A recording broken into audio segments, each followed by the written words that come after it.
Emma Richards stood at the window of her small community center, watching raindrops trace paths down the old brick walls. The building, nestled in a quiet corner of Bristol, had seen better days. Peeling paint and worn wooden floors told stories of years of struggle and hope. At 42, Emma had dedicated her entire life to this place. Her hands, calloused from years of work, carefully arranged old photographs and historical documents on the center's walls. Each image was a piece of local history, a testament to the community's resilience and strength. Money was always tight. The center survived on Emma's determination and a handful of small donations. She worked multiple jobs to keep the lights on, teaching history classes during the day and cleaning offices at night. Her passion was simple: give local children a chance to understand their roots and dream bigger. The center was more than just a building. It was a sanctuary for children who had nowhere else to go. Tommy, a 10-year-old with bright eyes and a curious mind, spent most of his afternoons here. His single mother worked long shifts at the local factory, and the center was his safe haven.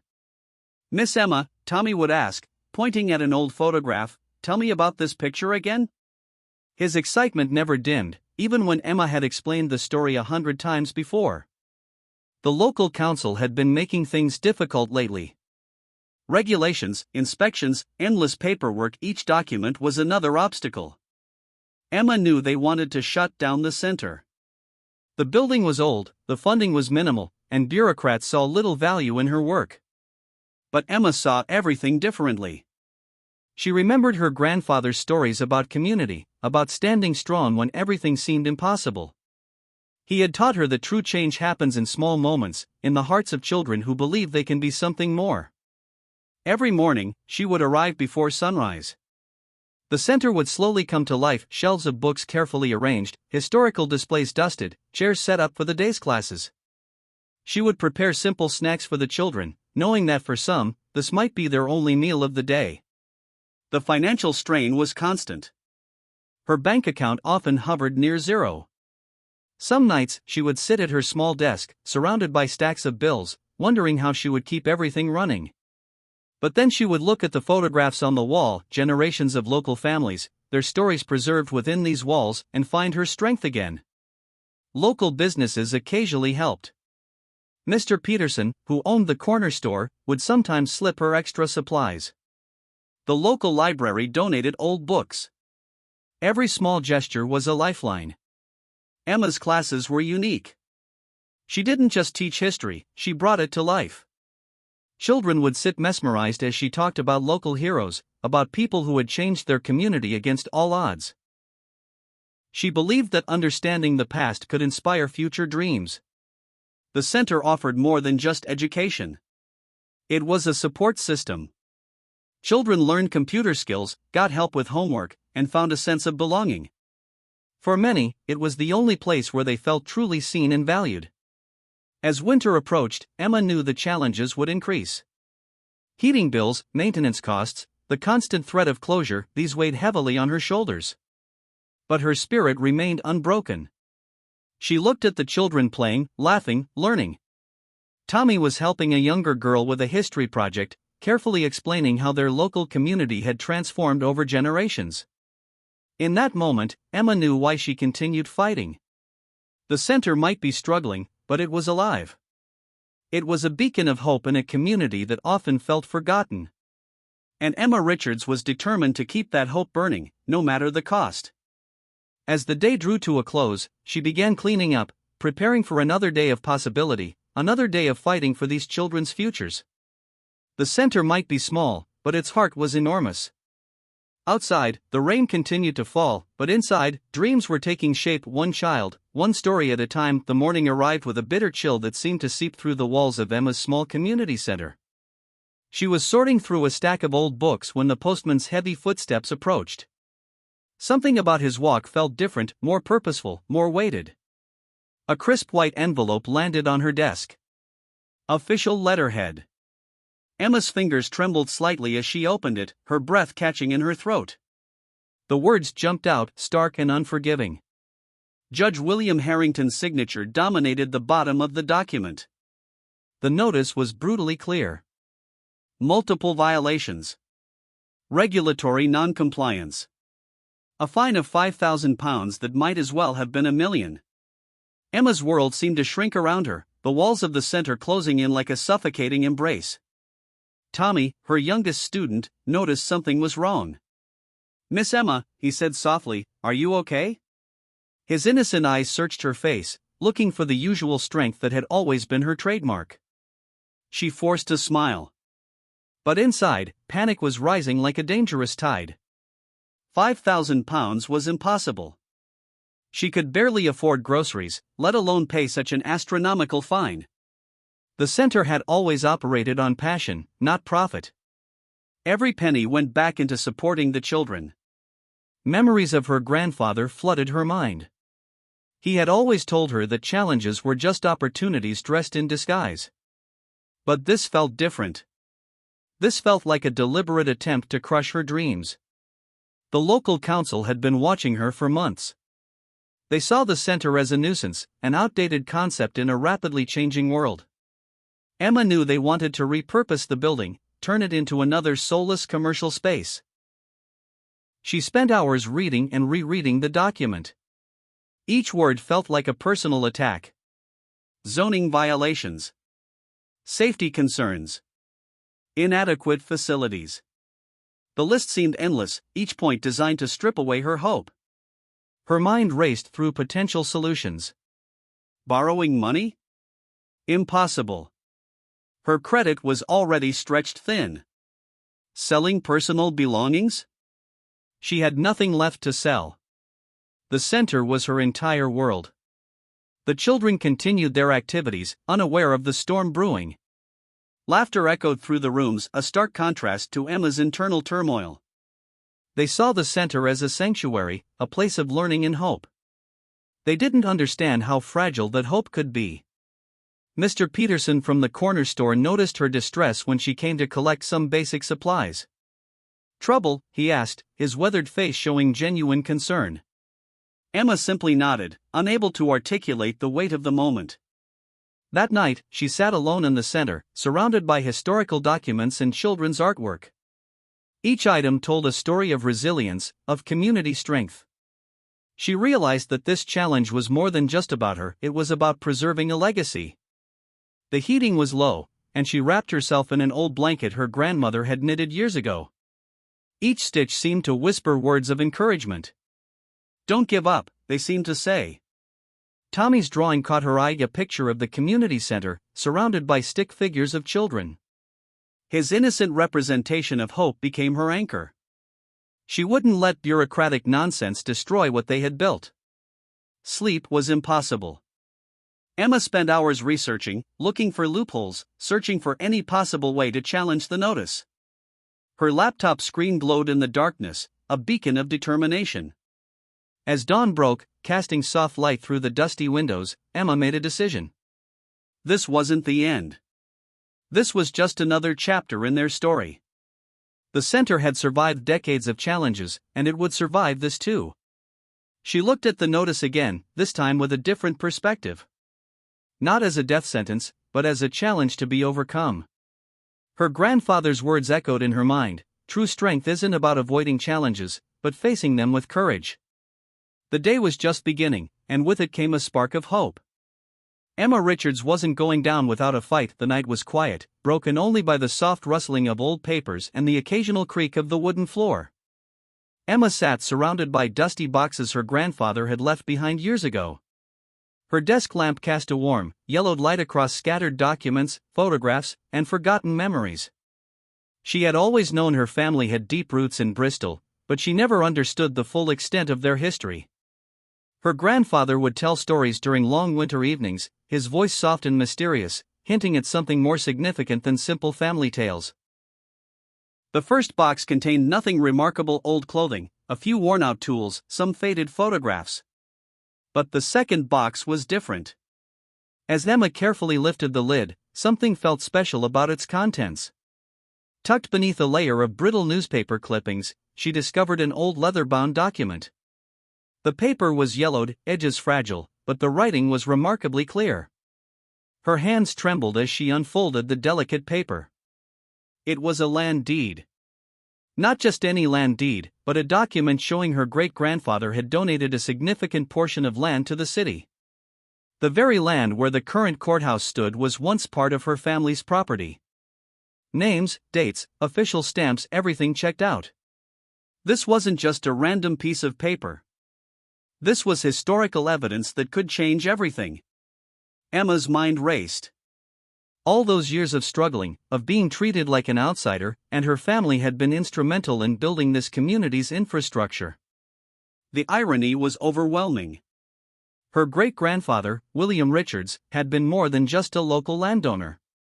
He was a community builder, someone who believed in progress and shared opportunities. The document revealed he had donated the land with one condition: it should always serve the community's best interests. Photographs told additional stories. Images of her ancestors standing proudly near construction sites, working alongside local officials, building schools, and supporting community projects.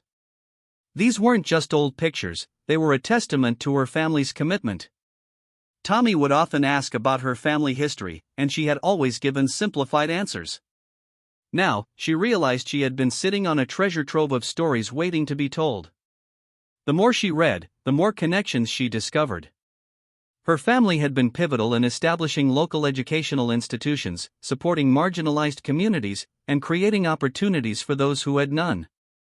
One particular document caught her attention: a handwritten note from her great-grandfather to local council members. His words were powerful: progress is not measured by buildings, but by the lives we change and the opportunities we create. Hours passed. The center was silent except for the occasional sound of paper turning and Emma's occasional gasp of surprise. Each document was a piece of a larger puzzle, revealing a history far more complex and beautiful than she had ever imagined. She thought about the current notice from Judge Harrington. How could they threaten to close a center that was essentially built on her family's legacy of community service? As dawn approached, casting soft light through the dusty windows, Emma realized this was more than just a personal discovery. This was evidence. This was a story that needed to be told. The documents spoke of sacrifice, of commitment, of a deep understanding that true community wasn't about individual success, but collective progress. Her ancestors hadn't just owned land, they had invested in people's futures. Tommy would love these stories, she thought. The children at the center would finally understand the rich tapestry of their local history. These weren't just old papers, they were a connection to something much larger than themselves. With renewed determination, Emma carefully organized the documents. She knew what she had to do next. This wasn't just about saving the community center anymore. This was about honoring a legacy, about proving that some roots run deeper than bureaucratic paperwork. The first rays of sunlight began to fill the room, illuminating the scattered documents, a silent testament to a family's extraordinary journey of hope, sacrifice, and unwavering commitment to community. The courtroom felt cold and intimidating. Pale marble walls reflected harsh fluorescent lights, creating an atmosphere of clinical detachment. Emma Richards stood alone, a stack of yellowed documents clutched tightly against her chest. Judge William Harrington sat elevated above everyone, his stern face a mask of professional indifference. He adjusted his glasses, looking down at Emma with a mixture of impatience and mild curiosity. The municipal lawyers beside him seemed confident, their crisp suits and polished shoes suggesting years of bureaucratic victory. "Mrs. Richards," the judge's voice cut through the silence, "you have been summoned to address multiple violations regarding your community center." Emma took a deep breath. Her hands were steady now, despite the morning's nervousness. She had spent weeks preparing, organizing her family's historical documents, and understanding every detail of their significance. "Your Honor," she began, her voice calm and clear, "I would like to present evidence about the land's historical context." The first document she placed before the court was the original land deed. Her great-grandfather's signature stood prominently, dated nearly a century ago. The courtroom grew quiet as the document was examined. Tommy, who had insisted on attending, sat in the back row. His young eyes watched Emma with complete admiration, believing she could solve anything. Mr. Peterson from the corner store sat beside him, offering silent support. As Emma explained the document's details, she revealed how her family had donated the very land where the courthouse now stood. Each word was carefully chosen, each sentence backed by historical evidence. She spoke about community service, about her ancestors' commitment to education and progress. Judge Harrington's expression slowly changed.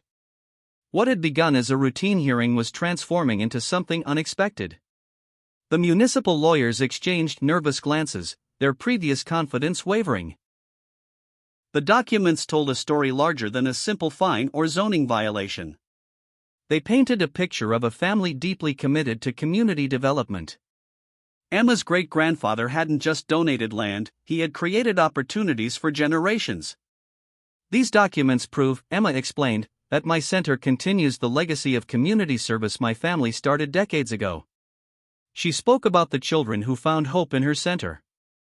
About Tommy, who was learning computer skills. About the history classes that taught local children about their roots. Each example was a living testament to her family's original vision. The judge leafed through the documents, his professional demeanor slowly giving way to genuine interest. He asked detailed questions, and Emma answered each one with precision and respect. Mr. Peterson leaned towards Tommy and whispered, "Your Miss Emma is something special." Tommy nodded, his eyes never leaving Emma. As the hearing progressed, the initial accusatory tone dissolved. The municipal lawyers, who had arrived expecting an easy victory, now sat quietly, their arguments crumbling under the weight of historical evidence. Judge Harrington requested copies of all documents. He asked Emma detailed questions about her center's work, listening intently to her descriptions of educational programs and community support. The confrontation was transforming. What had begun as a threat was becoming a dialogue about community, history, and the true meaning of public service. Emma's final statement was simple but powerful. "This center is more than a building," she said. "It's a continuation of my family's commitment to helping our community grow and thrive." The courtroom fell silent. The harsh fluorescent light seemed softer now, casting a different light on the proceedings. Judge Harrington looked down, a hint of a smile playing on his lips. The stack of violation notices sat forgotten, their importance suddenly diminished by the larger story of community and legacy. Tommy's eyes sparkled with excitement. He knew something significant was happening, something that went beyond legal paperwork and bureaucratic procedures. As the hearing concluded, Emma stood tall. She had done more than defend her center. She had honored her family's legacy and reminded everyone present about the true meaning of community service. The confrontation was over. But a new chapter was just beginning. The morning after the court hearing felt different. Sunlight streamed through the community center's windows, casting a warm glow on walls that had witnessed countless stories of hope and struggle. Judge William Harrington arrived unexpectedly, his official car parked outside. The children playing inside grew quiet, sensing something important was happening. Emma Richards stood near her desk, uncertain but hopeful. "Mrs. Richards," the judge began, his tone softer than during the court hearing, "your family's history is remarkable." He carried a folder filled with documents and a proposal that would change everything.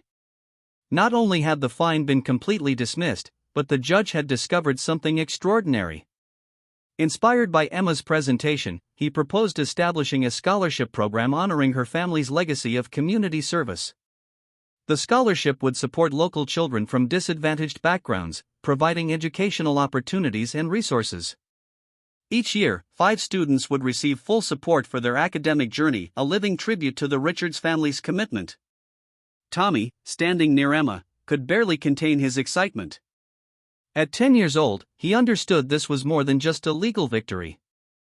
This was about hope, about possibilities previously unimaginated. Mr. Peterson from the corner store had spread the news quickly. The entire neighborhood buzzed with excitement. People who had previously viewed the community center as insignificant now saw it as a beacon of potential. The center would receive additional funding. New computers, updated learning materials, and resources would transform the small space into a modern learning environment. Emma's vision of supporting community education was finally becoming a reality. Local businesses began offering support. The library donated more books. The technical college offered free workshops. What had started as a legal confrontation had blossomed into a community-wide movement of support. Emma's hands trembled as she reviewed the documents. Years of struggle, of working multiple jobs, of believing in something larger than herself, everything had led to this moment. Her grandfather's stories seemed to whisper around her, confirming that persistence truly matters. The scholarship would be named the Richards Community Legacy Scholarship, a permanent reminder of her family's contribution. Each selected student would learn about the history behind their opportunity, connecting past and present. Judge Harrington explained that Emma's presentation had done more than save her center. It had reminded the entire municipal system about the importance of understanding local history and supporting grassroots community efforts. Tommy asked countless questions, his curiosity burning bright. "Does this mean more children can learn here?" he wondered aloud. Emma smiled, knowing the answer was a resounding yes. The center would now offer free computer classes, historical research workshops, and after-school support programs. What was once a struggling space was transforming into a community learning hub. Local newspapers picked up the story. Emma's photograph appeared alongside historical images of her great-grandfather. The narrative was powerful, a story of resilience, of family legacy, of never giving up. Community members who had previously ignored the center now approached Emma with respect. They wanted to understand her family's history, to learn about the roots of local progress. As weeks passed, the changes became tangible. More children attended classes. The atmosphere felt charged with possibility. Emma watched students learn, explore, and dream exactly as her ancestors would have wanted. The scholarship's first recipients were selected carefully. Each student represented the spirit of community service, of understanding that education is about more than individual success. Mr. Peterson often visited, bringing extra supplies and sharing local stories. The corner store had become an unofficial support center for the community program. Judge Harrington's unexpected support had transformed everything. What could have been a story of defeat had become a narrative of hope, of unexpected connections, of community triumph. Emma looked around the center, tears forming in her eyes. This wasn't just a victory for her. This was a victory for every child who would find opportunity within these walls. Tommy ran up to her, holding a drawing he had made. It showed the community center, surrounded by smiling children, a perfect representation of their new beginning. As evening approached, the center glowed with warmth and possibility. The legacy of the Richards family continued, one child, one dream at a time.